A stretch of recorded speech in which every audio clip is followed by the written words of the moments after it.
പ്രധാനമന്ത്രിയുടെ നയങ്ങൾക്കെതിരായും ഇന്ത്യ രാജ്യത്ത് ശക്തമായി പ്രതിഷേധിക്കുന്ന പാർലമെന്റിനകത്തും പുറത്തും അതിശക്തമായ പ്രതിഷേധത്തിന് നേതൃത്വം നൽകുന്ന ഇന്ത്യയുടെ പ്രതിപക്ഷ നേതാവ്, കോൺഗ്രസിന്റെ സമുന്നത നേതാവ് രാഹുൽ ഗാന്ധിക്കെതിരെ കേരള മുഖ്യമന്ത്രി ആവർത്തിച്ച് അടിസ്ഥാനരഹിതമായ ആക്ഷേപങ്ങൾ ഉന്നയിക്കുന്നത് തെരഞ്ഞെടുപ്പിൽ CPM-BJP ബന്ധത്തിനു വേണ്ടി തന്നെയാണ്.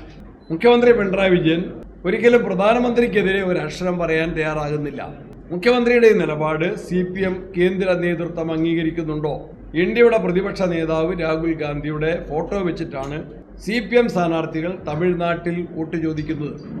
നമുക്കറിയാം, രാഹുൽ ഗാന്ധിക്കെതിരെ BJPക്കെതിരായി ശക്തമായി പ്രസംഗിക്കുകയും നിലപാടുകൾ സ്വീകരിക്കുകയും ചെയ്തു എന്നതിൻ്റെ പേരിൽ രാജ്യത്തിൻ്റെ വിവിധ ഭാഗങ്ങളിലായിട്ട് 30-ലധികം കേസുകൾ, 36 കേസുകൾ ഇപ്പോൾ തന്നെ നിലവിലുണ്ട്.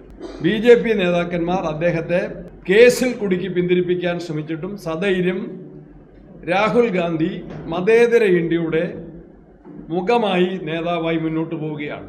രാഹുൽ ഗാന്ധിയുടെ പാർലമെന്റ് അംഗത്വം, വയനാട്ടിൽ നിന്നുള്ള പാർലമെന്റ് അംഗത്വം റദ്ദ് ചെയ്യാൻ നടത്തിയ കുൽസിത ശ്രമങ്ങൾ ഇന്ത്യ രാജ്യം കണ്ടതാണ്.